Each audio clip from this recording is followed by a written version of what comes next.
Today, we are bringing to light the intensity of black on black violence with this week's anime deathmatch video, pitting the #1 greatest warrior Afro Samurai versus the real life inspired and first ever black samurai, Yasuke. And if this intro offended you, just know that I'm black, so calm your titties, hit that like subscribe button, and let's jump into the video.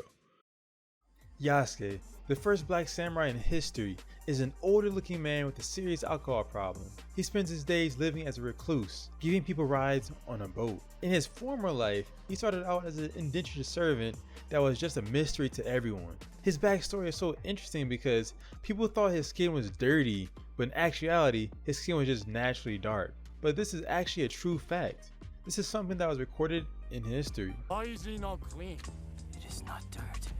It is the color of his skin, my lord.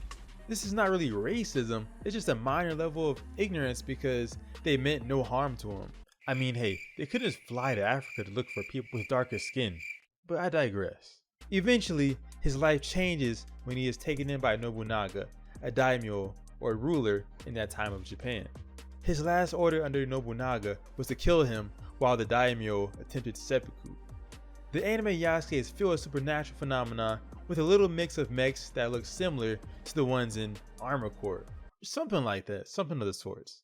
It's quite shocking because at first, you think that this show only had people throwing hands and fighting head on, but actually, that's not the case. This anime is full of mechs and magical abilities, and yet Yasuke has none whatsoever.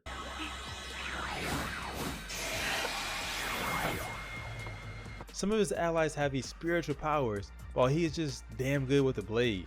This guy was able to do impressive things when it came to combat, such as fighting multiple opponents at once, disarming enemies with his bare hands, and even portraying enhanced strength for a regular person. This ex-samurai would always want to go the peaceful route, but it seems like as if his enemies wake up choosing violence.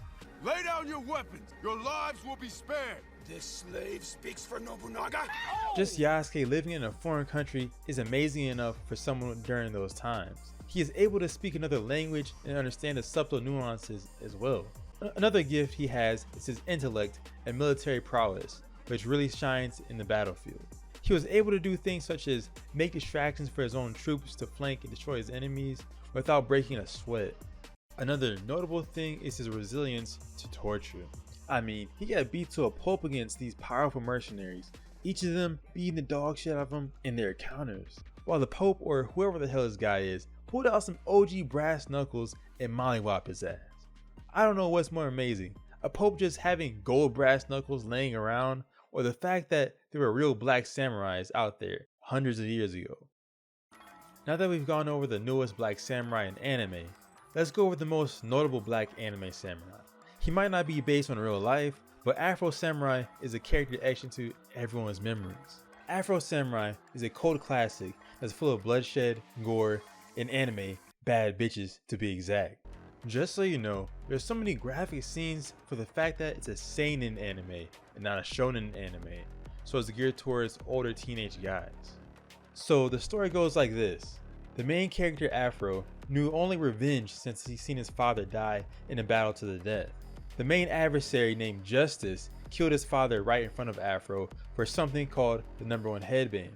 The significance of the headbands was to show that you were the strongest warrior in the world, and the #1 headband is supposed to have supernatural properties too. Afro trained for years and kept looking for the #2 headband until he could finally kill his father's murderer.